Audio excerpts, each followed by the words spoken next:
Now we will move on to the next panel discussion on the theme best practices in entry-level talent selection.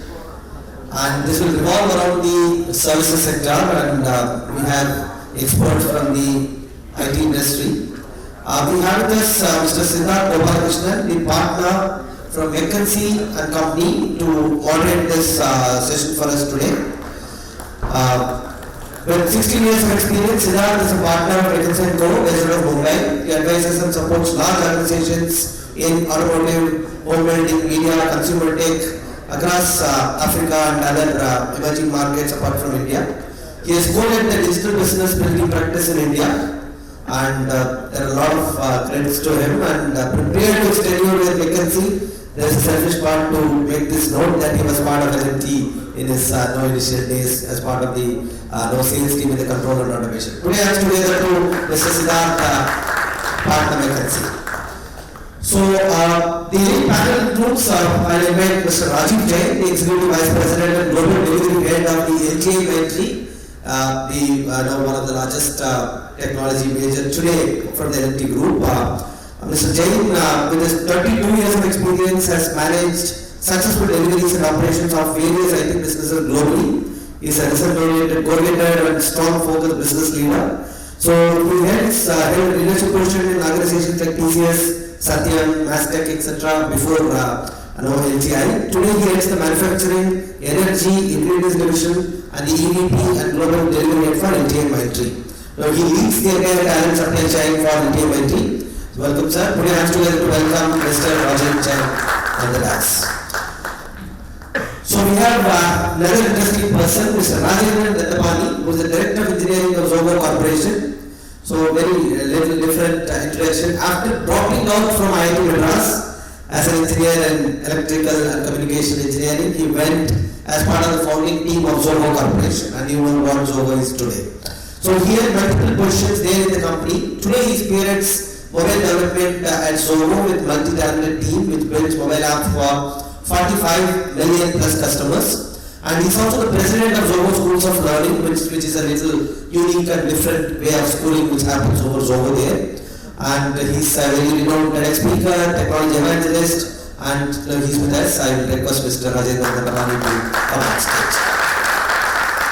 So we have Dr. Ashwin Sadashivakumar, the Senior VP of Learning and Campus for Virtusa. So he's a great leader in the IT industry for more than 25 years. Of experience, worked in various domains including retail, banking, education, travel, etc. So earlier he was with Wipro Technologies, TSQ and TCS. He started his career with Virtusa as a delivery head, and now he leads the capability transformation and operations as a senior vice president. So today I am together to welcome Mr. Dr. Ashwin Sadashivakumar.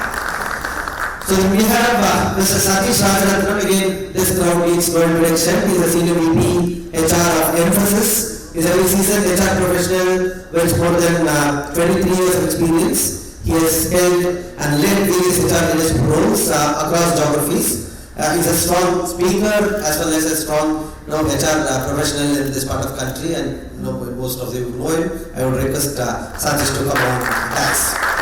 So at this point in time, I thought I'd just make one announcement. We had, one of my panelists asked me, you should have some diversity in HR panel, you should definitely have a HR female. Then I said the truth, end of the day, all of you are well-known friends. I said we already fixed someone who is supposed to be here, and I told the name also, but unfortunately, madam could not join, and even yesterday I tried to fix the next person. And today morning she said, no, I've got some family issues. So very sorry for that, and it is not intentional, it was unavoidable. It is not that we are not having a diverse panel, it's all just operationally, we couldn't manage. So over to Mr. Siddharth to take this panel forward and get us through. So thank you Anbu, and thank you fellow panelists. When I was actually asked to be the moderator for this session, there was a lot going on because there was a very esteemed panel, and I was questioning, what is it that, what is it that I could add? And as always, the consultant in me said, at least I can ask right questions. And I think entry-level talent has always been I would say, sore point, exciting point. It evokes multiple emotions in most of us who have actually been in the industry for a long time. So, and I think in the last several, maybe not just 2 years, I think even before life changed in 2020, I think there are a lot of changes that all of you have done. You've all been pioneers of shifting from deep technical expertise to recruitment based on aptitude, where your branch does not matter. What you bring to the table and your attitude and aptitude matters a lot more in terms of where you can get. I think the entire IT services space has been set up like that. So I think the first thing that I would love to understand, is what are one or two things that you all have seen change in the last few years in terms of aspirations of entry-level talent? When we talk about entry-level talent in organizations, now are we talking about a very different type of individual who's actually walking into the room or a virtual room, their aspirations and how they're looking at employment, and anyone can go first.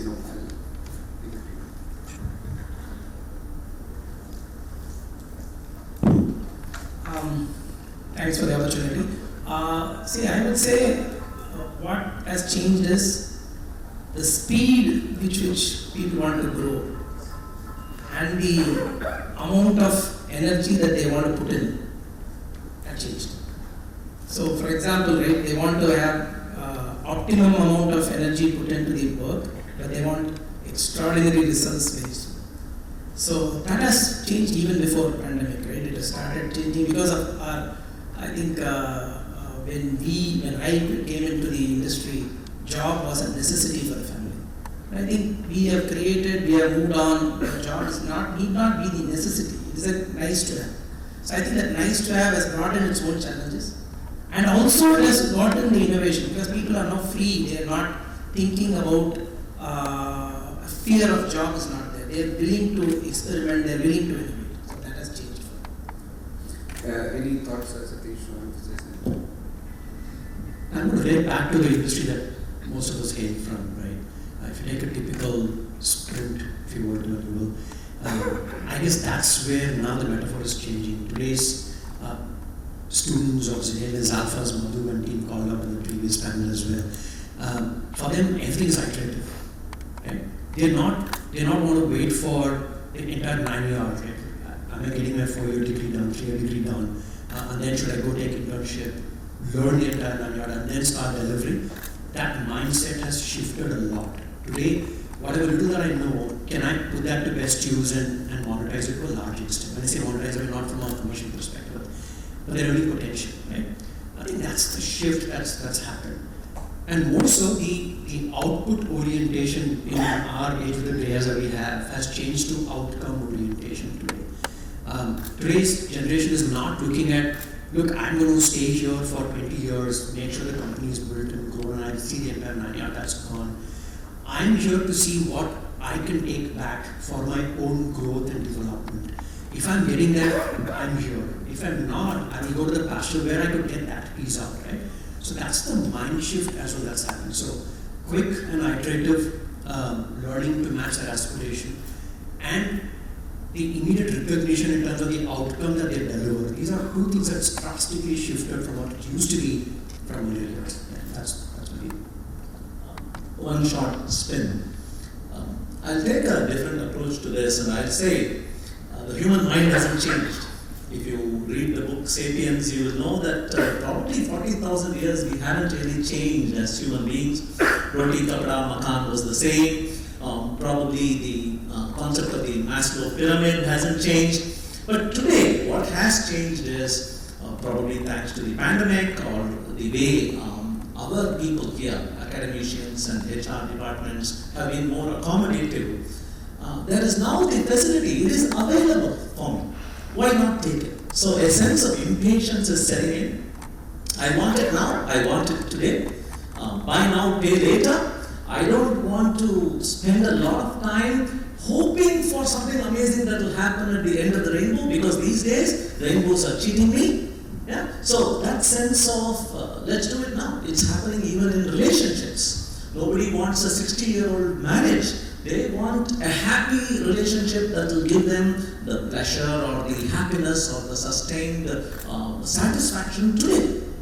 So, and that is available. So I think people haven't changed, the facilities have changed. Remote work has happened, and our employees and our students want remote work. Hence, Rusi Kanda Pune, they have tasted it, they want it.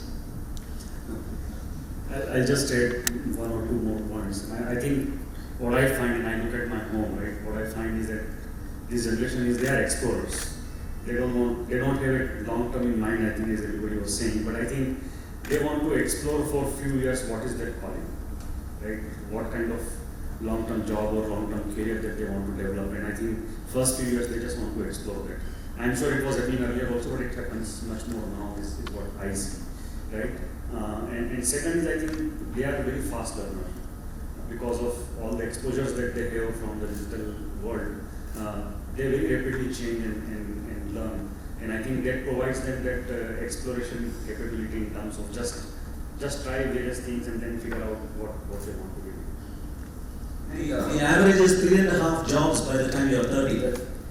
So, and interesting because all this impatience and willingness to learn and adaptability, has this opened up new recruitment areas, geographies, pools, etc. to all of you? As in, has the way you go for getting your entry level talent, has that undergone a dramatic shift in the last few years, or is it still going to those top 250, 300 institutes, looking at them, because that's where, and of course industry agnostic or sector agnostic, but you look at them, or have things evolved and changed in the last few years? Drastically, right? It has changed. We have no more saying, look, these are the top tier that you're going to go look out talent for, right? Today, like what the panelist said, talent is there available. They're getting exposed to a greater extent. It is all about how do we engage them much better, right?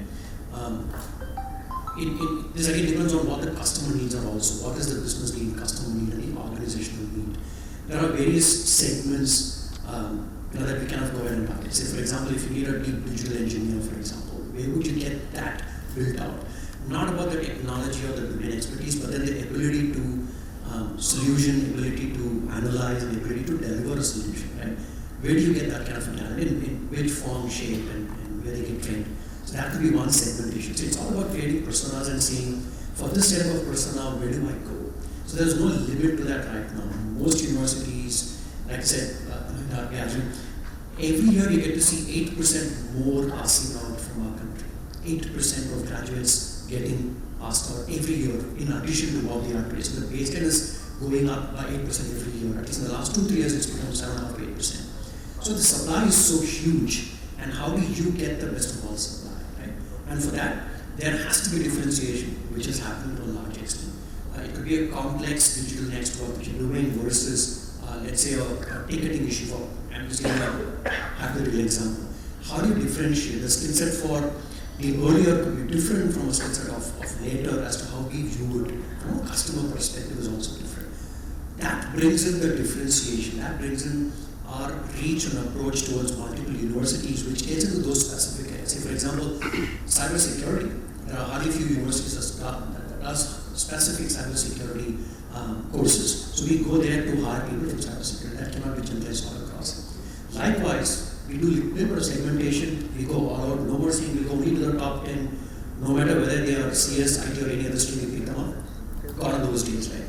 We reach out. Today, your ability to analyze, your ability to solution, your ability to question the status quo, right? That counts. We don't look at which university that you're coming from. As long as you carry certain attitude from the previous discussion, again, the A of the case that you spoke about, if you bring in that attitude into the business, I think that you're looking at. India 2020 by Dr. Abdul Kalam. In that, he recounts a beautiful moment where he is stuck at the railway gate somewhere in Rajasthan. And he's still writing that book, sitting in the back seat. And the railway crossing bar has fallen, and he's waiting. And he's waiting for a 100 km/h train to pass by, powered by electricity. And then he's writing it very beautifully. He shifts his view, and to the left, just adjoining the railway line, there is this power pole, electricity pole. It's a close nest of wires, a mess of wires. Each person has done a jugaad on it and done additional electrification of a nearby home perhaps. Most of it is not metered perhaps. Some of it is being drawn for electrifying a local fence. All kinds of silly stuff. And he writes, when I look at this, if India can do that, as well as live close to a village that doesn't have electricity yet, I don't think the problem is a lack of technology. The problem is inappropriate and probably non-uniform distribution of it. And he draws a parallel to talent. Opportunity is limited, talent is universal. And I see that again and again when we recruit for Zoho, when we recruit for Zoho schools of learning. We go to city colleges, city schools, as well as down in the deep boondocks schools. There is talent. If only you know where to look, if only you have the patience. We come back to patience again. It's not just the kids are impatient, we have become impatient too. If we have the patience to spend time, go beyond the 1 hour mock interview, right? It's a mockery, 1 hour interview. How can you decide whether a person can stay with you, work with you, understand the right chemistry, work with the right culture in a 1 hour interaction? What kind of nonsense is that? So if you can look past that, I think talent is everywhere. And like he said, yes, probably there are some deep pockets of knowledge which will be probably available only at some places. But we all know, as a teaching and a working fraternity, these skills can be taught. What can't be taught is the will to learn, the fire to perform, and the willingness to collaborate and cooperate. That is something most colleges don't even teach. Working together with somebody with complementary skills.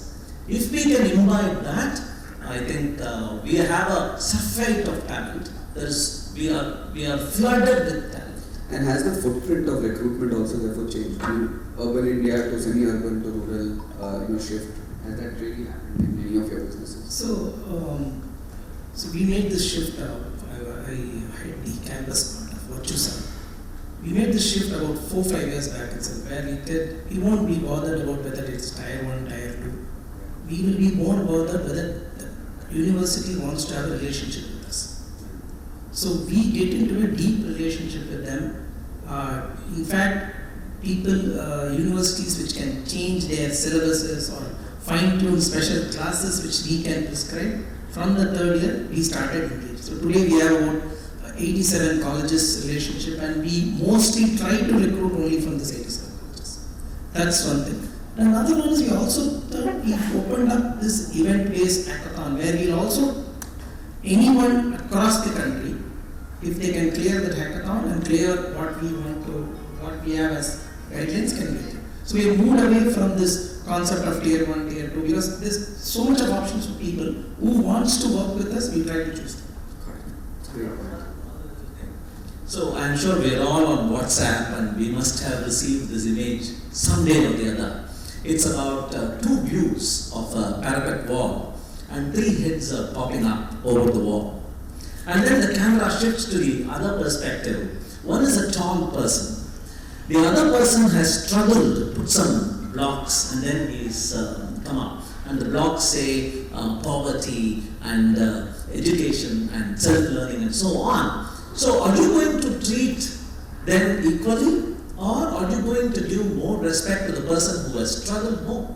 So drawing a parallel from there, if a person is going to come from, I'm taking a counter view with him. So if a person is going to come from BTech in cybersecurity, high marks in that, would you consider that person as probably more fitting? Or a person who is doing mechanical engineering at college, but then along the way developed a passion for cybersecurity, did an online course via Coursera, learned or started a YouTube channel that explains cybersecurity in simple terms, and has done some kind of little hack that probably a white hat testing for cybersecurity. Even though he may not get as many marks, he or she may not get as many marks, wouldn't you respect that person more? Is the question. So it's the question of how much personal effort has come in versus how much has been drilled into you, drummed into you because of society, because of academic expectation and pressure. So, This segues, sorry, I didn't realize that the question was meant to be answered, but I was just going to say that is a good segue to saying, clearly a lot of you have changed the way you think about your own recruitment criteria, your processes, policies. What are the one or two big changes that are most memorable, right, that you say that we have made? This is one big change. It actually took a lot of fight internally. We fought a lot between all of us. Everybody had different views, but frankly we made this change, and look what is that for us. And can we start with you? So I'll probably talk about few of the changes that we did in the organization, and that may not be limited to the fresh talent, but it applies to everybody. And I think most of the organization, including ours, we have tendency to box everything. We have very rigid process, we have very rigid box, and we want everybody to fit in that.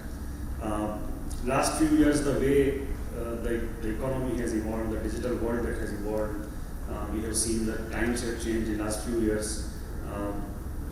I think we started within the organization that how can we keep up with that, right? Can we unbox ourselves?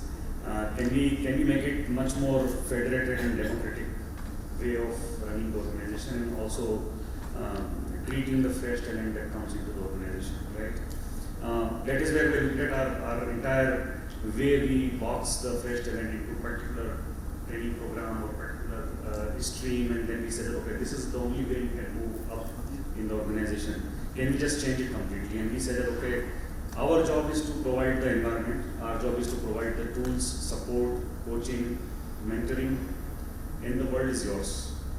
You as an individual decide what you want to do, right? We are providing you, so we created what we call as a social school within the organization. Social is a Buddhist Japanese word, which is essentially looking everything as a beginner's mind. And I think we want to create that as a culture that everybody has to approach everything, every problem as with beginner's mind. Whether you are a fresher or 50-year experienced person, that doesn't matter. So we named the school as Social School, right? And there we created a new way of engaging the content which is available. Most of the new talent, the fresh talent, they don't want to sit in the classroom and do 3 days of training program, right? Gone are those days. So we created very small capsules. We are consuming content from anywhere which is available, right? Whether it is internally, whether it is externally, from various platforms that we have, whether it is a paid content or a freemium content or whatever. And we are telling people, we created the learning pathways, and we are telling people that you decide what you want to learn. You create what your career that you want to see, obviously within the guardrails of the larger context of the organization. And that provides, we don't want everybody to go into one particular stream. Somebody may be very good with data. Maybe he is good for the data organization, data skills, data science, data engineering. Somebody may be very good with the coding skills, right? Somebody may be very good with the cyber security, right? And that person knows how to do ethical hacking, right? So that's the environment we are trying to create, both in terms of the environment tools that we provide, the policies that goes around it. So that is one part we did. Second part we are doing is that creating, at the end of the day, we have gone through, like we call it great resignation last few years, right? If a person does not find opportunity internally, he or she will find it somewhere. And we have to meet that need. If we don't meet that need as an organization, people will do whatever they want to do. So we said that why don't we again democratize that also? There has to be marketplace internally, right? It is not the manager who will decide how that person moves. It is the individual who should decide how that person moves, right? And again, that is very relevant for the fresh talent because they are shaping their career, they are thinking about their future, they are exploring the world. They want to explore more and then decide their path, right? So this federated marketplace provides them a self-service opportunity, right? You decide. All the jobs in the company are available. You go and look at the job what you like to do, and it is other way also. Hiring managers are also democratic. They have access to all the talent. Now between the hiring manager and the talent, you broker. You create an environment.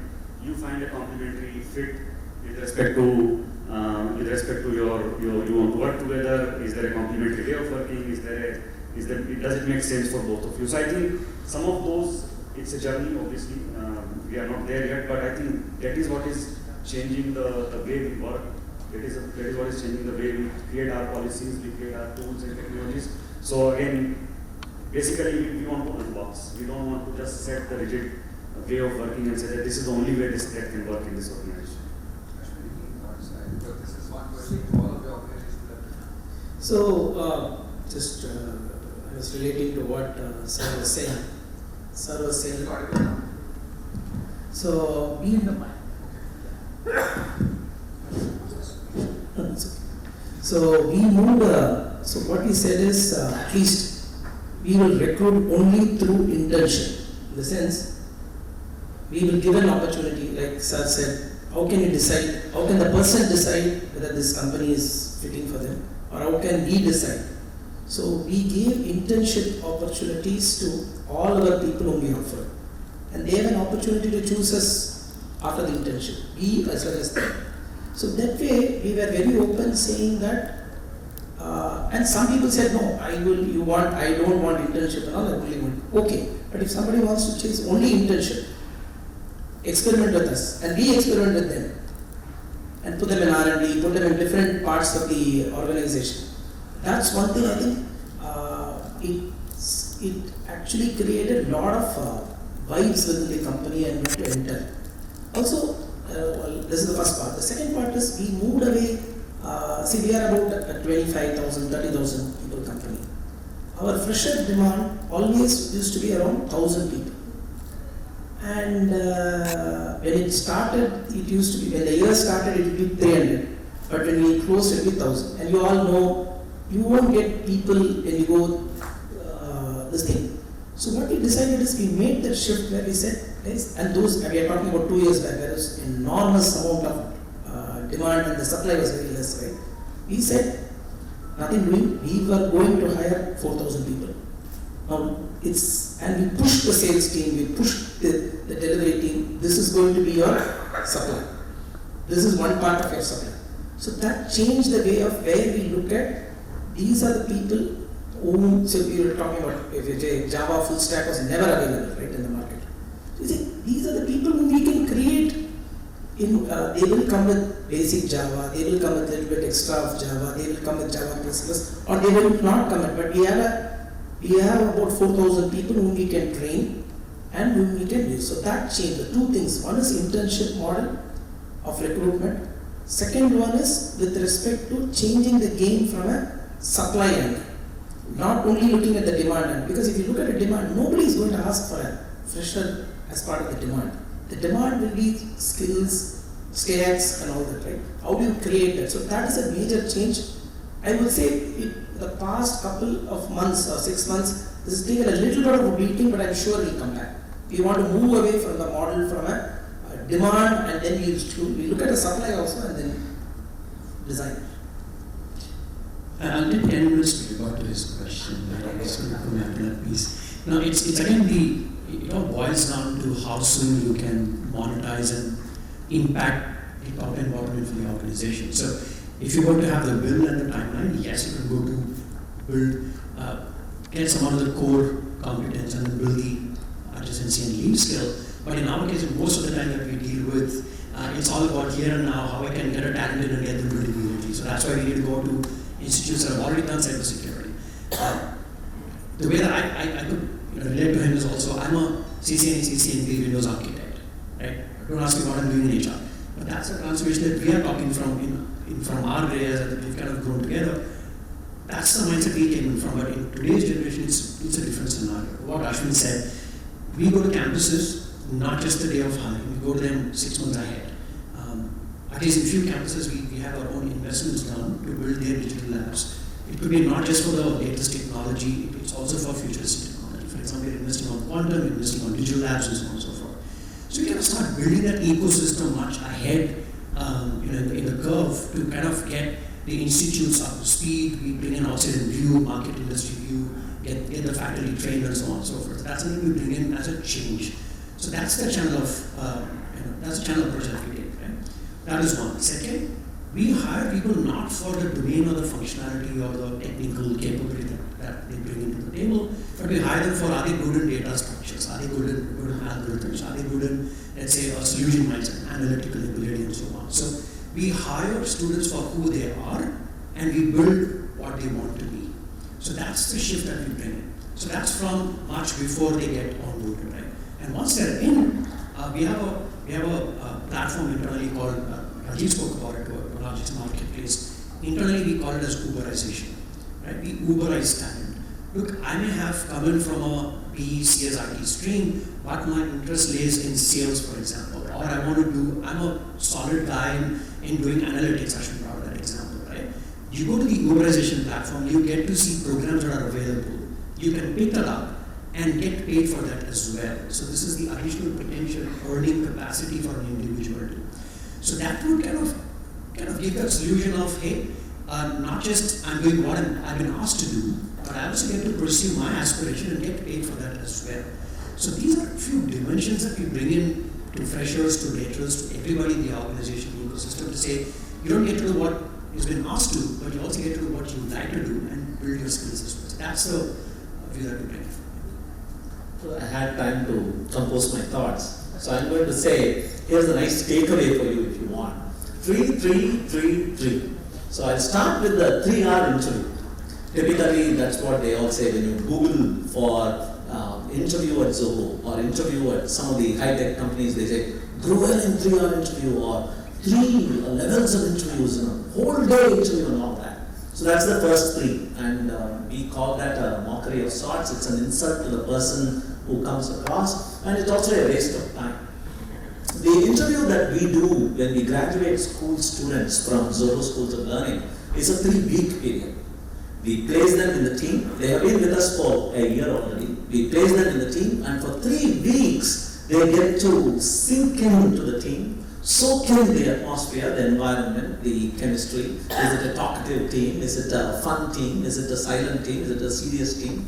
Are the turnaround times project-like, or are they long-term product-like? Is it research-based? Is it the right technology or domain that I want to be in? They get to soak all that in, and they can fire the team, and the team can fire them during the 3-week period. That's the second 3 we have evaluated and found success in. The third 3 is we have a school for graduate studies. We take students out of college, any degree, no problems, and like I told you about that WhatsApp image, any degree is okay for us. And those 3 months we pay them a stipend, and we give them challenging problems in a graded manner. It's a typical internship, but at the end of the 3-month period, they get to sit for the interview in the company. It's like a finishing school or a polishing thing that we do. And the HR takes care of the entry while we take care of the training. And it worked out very well because these 3 months they have had lunch with us, they have played cricket with us, they have enjoyed interactions with employees, they have had interactions with seniors who walked that path. So that's the 3-month period, and that's worked out very well. And finally is the 3-year period. And what I mean by that is we are evaluating something called examless evaluation at Zoho Schools. So when you apply through the examless evaluation route, we say, show us the movie, don't show us the photo. What I mean by that is, don't tell me I am capable of doing this, here is the certificate. That's a photo. Anybody can fudge it, anybody can just go probably pay some money even and get these certificates. Instead we say, if you are saying you are passionate about creative writing, for example, I'm not going to evaluate you and say, here is a scenario, write a creative blog post about it in the next 45 minutes, and no internet access, no Grammarly access, oh my god, no ChatGPT access. That's not how it's going to happen when you enter the company anyway. When you enter the company, you're going to have access to ChatGPT, you're going to have access to all the other tools that are not to be seen as competition for you, but they are supposed to be seen as time-saving tactics, tools that are going to work like steroids and boost you to a higher level of productivity. So we are going to ask for the movie, which means if you say you are passionate about creative writing, show me your blog. Have you been maintaining a blog for the past 3 years? Do you have a Medium post? Do you write anything at all? Is there poetry that you have published? Is there kids apply today? having written books. They have published books. Notion Press helps them. Amazon Free Publishing helps them. Everything is available for free. YouTube starting a channel is free. Dribble or Instagram posting images that you have edited on your phone camera is free. If you have talent and if you have passion, I look for the third word, which is sustained stamina. You must have had it for the past 3 years. If you are interested in programming, do you have some presence in GitHub? That cannot be fudged because it's got a timestamp in it. 3 years you have been doing code and every couple of days you have been submitting new code. Wow, that is stamina and that sustains your passion. We want you. We don't want people who prepare 2 days before the exam, mug it up, vomit it and cheat their way through the company's entrance procedure. Because in the company, that won't do at all. Right? So that's the 3-3-3-3. So firstly, thanks all of you. I think very different sets of changes, and I think it reflects also the genesis of the organizations and the kind of scale that you're all dabbling with. One thought that comes to mind, and I think many people here may kill me for it, but are degrees therefore being overrated, or is there much more beyond just the degree that you as recruiters are looking for, which is evidently now you're articulating, but is this a change that we are going to see? Because a lot of things are happening much earlier than what they should. I mean, you have 10-year-olds doing programming, you have 15-year-olds who actually have, as you said, already done a lot of this outside. Is that timeline shortening in terms of when they are employable? And are you seeing that already? So I think different industries or different businesses will have different, say, outlook for that, or maybe experience for that also. For our business, I think some of us here, degree provides actually a basic hygiene factor, right? Because we have to we are selling to our clients and we are in the people business, so it becomes very important how do we position ourselves with our clients, right? So degree provides the basic entry criteria, but that is not sufficient. It gets you an entry, but after that, I think a lot of your own, all the things that I think our colleagues talked about here in terms of the aptitude, attitude, ability to learn, ability to solve the problem, ability to quickly change with the environment, I think those becomes very important. So that's my view on whether degree is relevant or not. Especially in the IT services industry, obviously we get mostly engineers from all streams. So it brings a basic capability in terms of problem solving, in terms of looking at problem with an engineering thought process, right? So I think that provides an ability to at least look at the way they operate and work. So that definitely serves the purpose and obviously it becomes an entry criteria.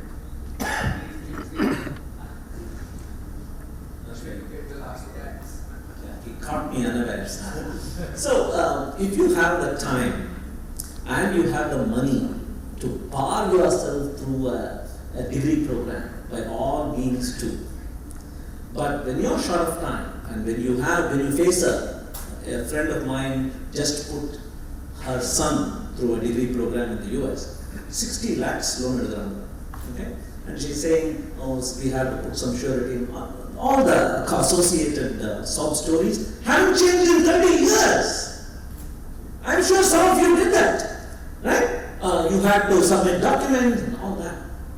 So it's nice to have. It probably lubricates some social interactions. I'm Harvard alumni, hi, you're Stanford alumni, and probably opens up some doors. But in today's world, it's yet another way among many, many beautiful, amazing, probably cheap, probably fast ways to get work done, to make a dent in the universe, to contribute positively to society. That's the way I see it. And let's also understand that when you look at the national educational policy, for example, talks about a break year, talks about getting deeply embedded in industry, in the game, the real game, and then coming back to learn. There is an amazing book called The Zen and the Art of Motorcycle Maintenance. It's not about Zen, it's not about motorcycles, but it's a beautiful book. It's a 60s, 70s cult book. And it talks about an academician who is disillusioned by academia, goes on a road trip across America, and then realizes some amazing truths of the real world and goes back to learn to college and becomes a professor there and starts teaching. So that's a beautiful life story there. The closely guarded secret of today, NECT, you haven't told us what it is yet. Right? So why does it even exist?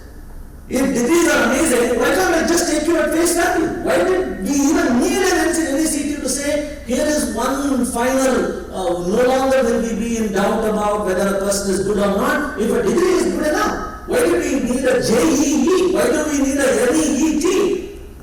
There lies the answer. I'm not sure if I should counter him or try to give him my perspective. Right about, absolutely. That's what we fixed, by the way, anyway, much before this conversation. Yeah. So, my take on this is fairly simple. For want of any other benchmarking, a typical way of looking at how many of us in our own, through the years, for want of better word, right, performance management system, right? If you want to pick the top talent in an organization, what would we do? For want of anything else, we would look at their performance rating for the past 1, 2, 3 years, right? By heart, or by experience, or by visualization, we would know he may not be there in the top 10%, but just because we have a rating of 1 as against 2 of another person, we have no other choice but to put that individual on top, right? That's that point in time data that you're looking at. Same applies to this side as well, right? For want of anything else, I would put the CGPA much ahead to qualify them, right? Now, why? I could go back to my customers. Again, I'm coming in from an outside-in perspective, right? Internally, yes, it's good to have, but then outside-in perspective, I would go back to my customer and say, look, I've got a best-in-class minds for you. Day 0, and gone are the days of day 0, day 1, I don't know, stuff, but I'm just putting it for the sake of it. We are getting in the best-in-class talent out for you. The CGPA rated very high, they're NAC rated A+ or A, and so on and so forth. And post that, we've run through the assessments that you're talking about, like this one and so on and so forth. We further qualified them. And beyond that, like what Rajiv said, we've also put them onto an incubation program to kind of get them closer towards your technology stack, and hence this is our approach. Right? So that's the differentiator that we even see. So, yeah. I think that's a change that we're looking at. For want of any other grading mechanism, the only way to look at it is that. Right? Within the qualified supply, the way that I could call out the best supply in terms of talent are these. My question is, would you take the CGPA without asking which college that CGPA is from? Of course you would ask which college. Then the question becomes, are degrees important or degrees important from Ivy League colleges? That is the problem I am having. Would you take CGPA without asking which college they are from? You wouldn't. No, I would. No, so that's the change we bring in, right? So we don't restrict ourselves to NAC A+. In fact, I'll let Joshua, my colleagues who does campus and they interact with these guys most. We go to every nook and corner. Like I said, we hire for an individual's curiosity, creativity, and collaboration, which is something that we spoke about. We don't hire them for whether you're from University A or C. Does collaboration get tracked in the CGPA? I don't think it does. If you go to exactly. Correct. So yeah. In the recruitment process, So there are other things that are Other things coming. important. Correct. Yeah. That's my point. I think I've written this and I've talked about in a specific channel, certification versus qualification, right? So gone are those days where we only look at the certification. We look at how qualified are they for the job, how when they say qualification, your soft skills, your learnability. We look at a lot about learnability. But according to this is very personal to me, and I feel that is certification going to go away? No way. It can't. But is it going to reduce a lot and we take a mid path? Definitely, yes, we're already there. And is there a way that there are certain niche companies which can do away with certification? That is also coming up. That's also coming up. That all the three possibilities exist. Previously, it's only certification. You get qualified from an IIT, you get whatever you are, that is not. We opened up for all the colleges, whoever is ready to, see it's also, people have to be ready to join us, right? We have offices in these states only. Are you ready? So that is, I would say, three paths where for me it will be both, and there are few niche companies which will go for the other one, but I would still say certification will be important.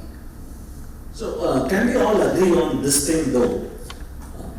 High performance in the school of academics has no correlation whatsoever with high performance in the school of real life, in the game of real life. Would you all agree to that? Otherwise, every person who has succeeded in life, be an entrepreneur, be an academician, be a scientist, be a Padma Shri, we must be able to track back and say, 12th, state first. College, 4.0 CGPA. We must have been able to do that by now, because this academic system has been running for 100 years now. Are we able to do that is the only question I have. And would you agree that there is no correlation between those two? It's a hit or miss.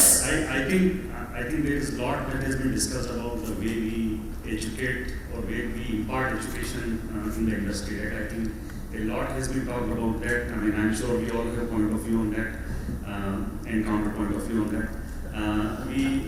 The NELP which is coming, like government new policy, I think is a welcome change in the way we educate. I think the break here, go to industry, learn, go back to education, and then do. I think that is what happens when kids go to outside India at least, and I think we are trying to do that. All of that definitely will help. But in the absence of that, we talk about certification. I think it again, as I said earlier, it just provides an entry criteria. Will it help you in succeeding in life? There is no guarantee.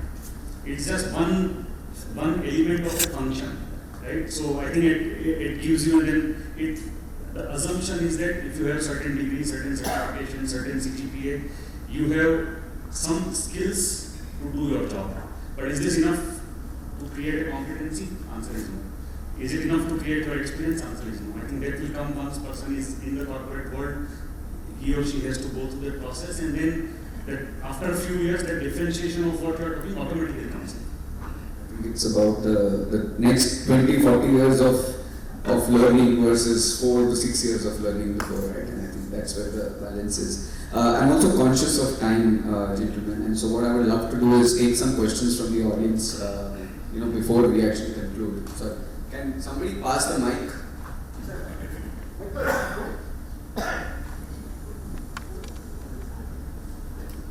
I'm scared about it. So, what can we do as education institutions for the R word? Is the recession coming? And how should we prepare? We have 3 months to prepare our students. I would say make them so learned that they can walk through this recession. So is this recession coming? It's already there. In what form? People are deciphering it. I would say if you're as academicians or as I consider me as more an academician now because I'm in the job of taking 4,500 people, 5,000 people. See, how do we get them ready for the long haul, right? How do we get them? This recession will come and go. We have seen recessions in the past will come and go. Make them resilient to learn the fundamentals. Whatever they claim to know, they have to know better. That's it. That's all people should. I don't think there's any magic word. So, Warren Buffett சொன்னாராம், it's only when the tide goes out, we really know who is swimming naked. அப்படின்னு சொன்னார். நல்லா தெரியும் நினைக்கிறேன். So you should be happy that we are in tough times, we are in hard times, we are in interesting times, because this is when you can differentiate. We have an industry incubation program. Oh, beautiful. That's a differentiator. We have a break year system. That's a differentiator. We have online repository. We don't even take attendance. That's a beautiful differentiator. So focus on your differentiator. Edapati background. Recessions, these are cycles. They'll keep coming. Questions? Yeah.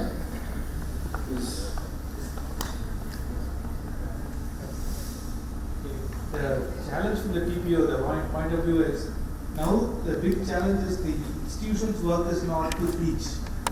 The more they are pressurized in placing, the objective is changed. More pressure, so if recession, what is changing the institution? Because their job is to teach. Now it is changed, I think that's the confusion. And people know more pressure on connecting with all that, finally less on teaching. Also from the company side, nowadays companies are offering jobs from the third year? And why should they spend money in learning if there is no value in learning? If the company can directly go, so the only entry into colleges helps them get into this company. If that is the advantage, then that's why they go. Is it industry is confusing them in the institutions, and institutions are confused by themselves because the pressure is more on placing them than equipping them. Your view on this? So your question is still related to recession, right? Yes. Yeah, I think whether we call it recession or not, I mean these are business cycles, and it is not the first time we are seeing it. So my question back to you is that what did we do when last time this cycle was there? I think we have to deal with that. We have to go through those cycles. As a business, as an industry, as an academia, those cycles will always be there.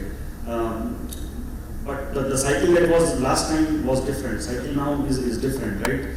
The entire economy is growing everywhere, right? So of course there is a growth. It's an upward spiral. It can't be always going up.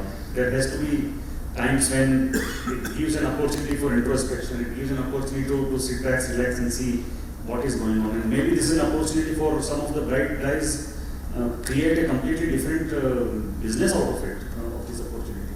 I think that's how I would see it. Irrespective of these business cycles, the education part of our life has to be completed, whether through colleges or otherwise. I think that has to be done. Thank you.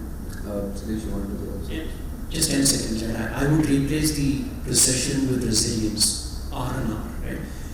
But like the panelist said, it's all about take this time to upskill, cross-skill, for want of a better word, Asia words I'm using out here. I think that's the only way, right?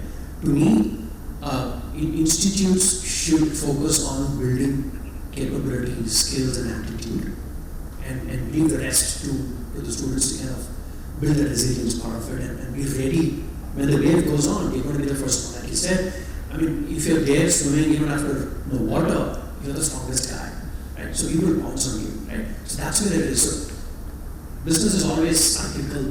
What goes up comes down sometime and stabilizes again. But it's the time gap what you do, right? If you go sit idle and say, look, I've done my engineering, I don't know what to do. I'm going to sit here, I've done my commerce, I've done my BTech, I don't know what to do. If you're going to sit at home and doing 1 year, 2 years watching news channels, that's not going to help, right? Take this time, invest on yourself, go to universities, do a lot of programs. We know for sure in this room, how many of you guys have spoken to me saying, look, I'm getting my students getting trained them on a hyperscale, on a cloud technology, or digital technology, because I don't know what's going to happen next. We at least train them to get them certified on that. That's the way forward that you're looking at. Any other questions before? We all like stories, so I have a story to share with respect to the hard times we are in. May I?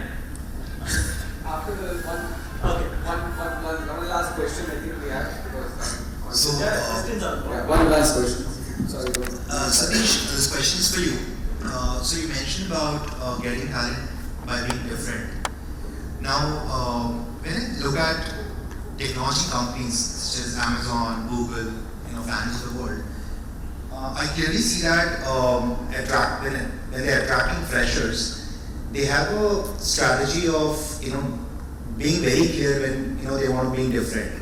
For example, Amazon hires coders, and they largely look for people who have customer obsession as one of the business skill.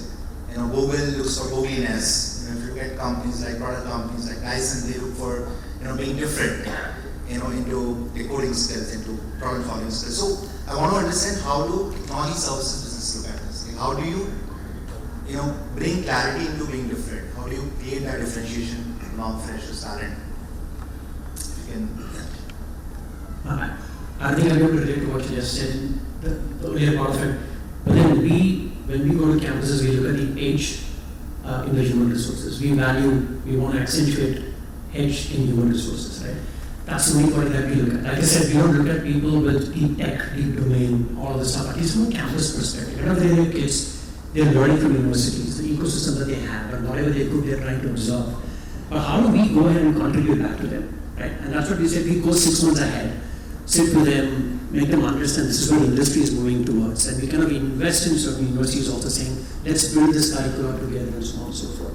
So you really look at their ability to to analyze, their ability to do a data structuring and modeling, their ability to kind of know algorithms better, the ability to just write if then else. I'm not saying you need to write the 200-page coder and then do a UI, UX kind of stuff. We're only saying as long as you're able to relate to the structure, we still go high.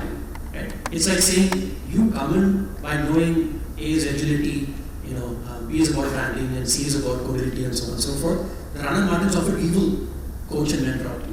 Don't worry about the future kick state, right? You come in with certain core ethics, values, principles. That's all we look at. Like what he said, the rest is something that we will build based on which customer, what they need, what stack, what domain. What they need is something that we would build internally. So the only thing that we look at, again, to go back to my own point, is we look at 3 C's. That is the way that I look at it. Are you curious enough to ask questions, right set of questions? Are you creative enough to come back and challenge status quo, saying, look, this can also be done this way, can I experiment? That's the mindset we look at. Yes, I'm willing to collaborate. This is the third one, right? Because in today's world, everything is cohort driven, everything is pod driven or scrum driven in IT world that we talk about. You need a chariot runs in, you need all 8 horses to pull it together. Even if one horse slows down, you can slow down the entire project, right? As long as you have that mindset, that is what you would evaluate for. We're not evaluating it for anything else. The rest, we have to build. I think most of us spoke about it. We build the rest. The knowledge part of it, bringing certain elements of this, we are in for it. So there's just a short question, follow-up question. So basically, flip it. If we flip it, why should talent join you? Excuse me, can I request you to take that question offline? Sure. Just in the interest of time. So I think we have to conclude. So if you gentlemen will allow me to. For me, actually, the last 45 minutes has been exceptionally energizing. I think there are a few things that at least I took away. Number one, I see a lot of opportunity. I see opportunity in the way people have changed their recruitment, what they're looking for, the markers. Frankly, there is no cookie cutter at ever. In fact, it has become so much more democratized, as what I could gather, that frankly, students from any part of India, in any faculty, any stream today, could actually still hope for actually the best shot at the best jobs that are out there, because the markers, just the breadth of markers that you can demonstrate have just gone way outside of just your school or your institute or your friend circle or any of that. I mean, you could, for example, take time off and do 3 years of actually GitHub and still prove your employability. So I'm very inspired that the word employability is the word that we're all looking for, and just that definition of it and what markers drive employability is very different for different organizations. So I'm sure that everybody can find a home somewhere or the other, right? And whether it is the next few years of resilience that is there, I think that will not change. Just one example I would leave here, and I remembered that in one of my previous organizations was in product development, and the head of the product is a technical product, right? The head of the product was a commerce person. He was not an engineer. But thank you all. Thanks all of you for your time and your insights. And apologies if I've had the liberty to cut people off in times. But thank you so much. Thank you everybody from us, ladies and gentlemen, for joining in. May I now request Dr. Divendra Jha, the Chief Academic Officer of our L&T EduTech. He's a 4-time Vice Chancellor of various universities. Before coming into L&T EduTech, I thought I should invite him to go honor. Thank you very much, Mr. Rajendran, Mr. Satish, Dr. Ashwin, Mr. Rajiv, and Mr.